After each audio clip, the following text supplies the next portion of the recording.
Imagine a ship almost 400 meters long, crossing the ocean with thousands of containers on its back. Suddenly, a terrifying crack breaks the silence. The ship literally splits in two. In a matter of minutes, the sea swallows up 6,579 containers loaded with technology, clothing, cars, and secrets that were never recovered. This is not a movie, it is a real event. It happened off the coast of the Sea of Japan when a steel colossus, the One Apus, or substitute as appropriate, lost thousands of containers in a brutal storm. But what no one expected was that this accident would reveal an uncomfortable truth about the maritime industry, the fragility of the global routes that sustain our economy. Today, I'll tell you how a single maritime incident put global trade in check, what exactly happened that night, and why there are still unanswered questions. Get ready, because this story is not just about a sunken ship, but about a system that could collapse at any moment. The protagonist of this tragedy was not just any vessel, it was a state-of-the-art container ship designed to carry more than 14,000 TEUs, standard containers. Over 60 meters wide and rivaling a 20-story building in height, the ship represented the power of modern maritime trade. Its hull had been reinforced to withstand the forces of the Pacific, and each container was secured with complex fastening systems. In theory, nothing could go wrong, but in practice, the seas know no such word as impossible. During its voyage, the ship encountered a storm that combined hurricane-force winds and waves over 15 meters high. Within hours, the structural pressure became unbearable. The steel began to twist, the moorings gave way, and the weight of thousands of tons became an unstoppable force. The sailors heard a sound they would never forget, a metallic roar, as if the ship itself were screaming in pain. At that moment, the ship broke in two, dividing its life into one half floating and the other condemned to the bottom of the ocean. Chaos ensued immediately. Alarms, screams, emergency lights. The containers began to slide like dominoes. Some exploded as they fell, releasing their cargo into the sea.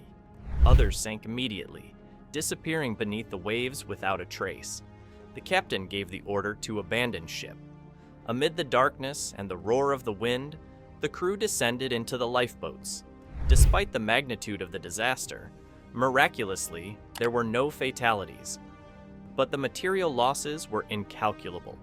More than 6,500 containers disappeared, with goods valued at hundreds of millions of dollars. What no one could understand was how such a modern ship could collapse in this way. Initial investigations pointed to a structural failure caused by bad weather, but soon more disturbing theories began to emerge. When experts analyzed images of the wreck, something didn't add up. The ship didn't appear to simply bend under the waves. It seemed to break from within, as if the structure had given way due to hidden overload. Some engineers pointed to poor container stacking design, where weight was distributed unevenly. Others blamed the use of low-quality steel in critical parts of the hull, a common practice to reduce costs. There were even those who suggested a more sinister cause, sabotage or covert negligence. Whatever the truth, the accident exposed a reality that the industry had tried to hide. The size of ships had grown faster than the regulations that controlled them. Super container ships had become giants with feet of clay. The loss of the ship was a direct blow to the global economy. Thousands of businesses were paralyzed, products disappeared, insurance collapsed, routes were suspended. The waves from that shipwreck did not stay at sea. They shook the entire global supply chain. For months, containers with dangerous cargo washed up on beaches in Japan, Russia, and even the west coast of the United States. Some contained chemicals, others, simple toys.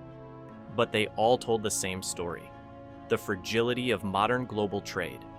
The accident led to the creation of new safety standards and questioned the true limits of these giants. To what extent is it worth building ever larger ships if the cost of a mistake can be devastating? Today, years later, the wreckage of the ship rests silently under the sea. but its story remains a warning.